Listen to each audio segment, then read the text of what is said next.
एक एक वृत्ति को भगवदाकार करना ही योग है। सच्चा योग भगवान कराते हैं, अपनी तरफ से प्रयास होता है। तेषाम सतत युक्तानाम भजताम प्रीतिपूर्वकम सदाम बुद्धि योगम तम येन मामुपयान्ति। ये भगवान के वचन है गीता जी में।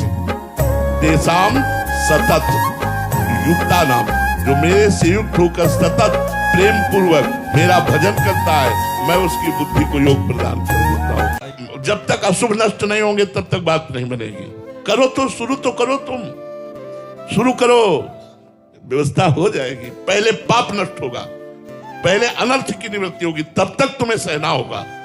जब तक तुम्हारे पाप नष्ट नहीं होंगे तब तक तुम्हारा काम नहीं बनेगा। और नाम जप करो, और नाम जप करते जे ही पाप नष्ट हुए तो यहां मृत्यु लोक के सुख की क्या बात है। आप ब्रह्मा का पद मांगोगे तो ब्रह्मा का पद भी दे देंगे, भगवान है।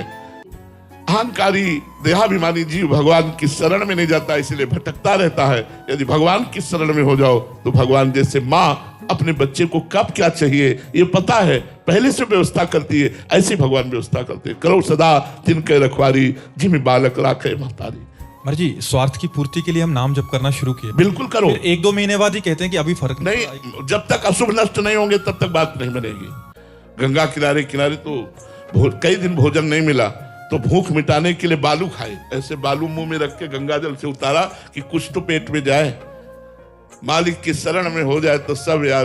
गोस्वामी जी के सामने जब अकबर बादशाह ने ताज उतार के रखा ना, तब गोस्वामी जी ने यही कहा, जब राम का नहीं था तो टुकड़ों के लिए भटकता था, आज राम का हो तो बादशाह ताज उतार के। यदि नाम जप हो तो यही परलोक सकल सुख पावत मेरी सुभैया कृष्ण गुण संचो। इस लोक और परलोक के सारे सुख आपको प्राप्त हो जाएंगे यदि नाम रूपी धन है। यहाँ भी आनंद और परलोक में भी आनंद। यहाँ भोगों की बाहुल्यता और वहां परम पद की प्राप्ति दोनों प्राप्त होंगे।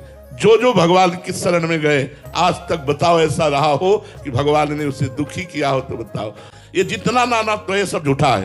ब्रह्म सत्यम जगन मिथ्या। पहले उपासक को यहां से चलना होगा, और जब वो ऊंचाई पर पहुंचता है तो सर्वम खलमिदम ब्रह्म ने नानास्ति किंचन। सब कुछ वही राम है, वही ब्रह्म है, उसके सिवा कोई है नहीं। ये बात तब आएगी जब सिद्धावस्था आएगी। साधक अवस्था में हमको भावना करनी है और राग से बचना है, आसक्ति से बचना है। भावना तो सब में भगवान की करनी है, पर हमें आसक्त कहीं नहीं होना। कोई आसक्ति नहीं, कोई कामना नहीं, तो सब में भगवान है, ये मानने के लिए पहले वैराग्य। देखो, तत्व को जानने के लिए 2 पद्धतियां हमारे यहाँ शास्त्रों में वर्णन की गई हैं, अन्वय और व्यतिरेक। अन्वय माने है, व्यतिरेक माने नहीं है। तो पहले साधक को स्वीकार करना पड़ता है ब्रह्म सत्यम जगन मिथ्या। अगर गीली लकड़ी निकाल करके और तुरंत उसमें आग लगाना चाहोगे तो नहीं लगेगी। गीली लकड़ी को सुखाना पड़ेगा, फिर उसमें आग लगेगी। तो विषयी मन को, मोही मन को प्रेम में डुबाना चाहो तो नहीं डूबेगा, वैराग्य की आग में उसे जलाना पड़ेगा।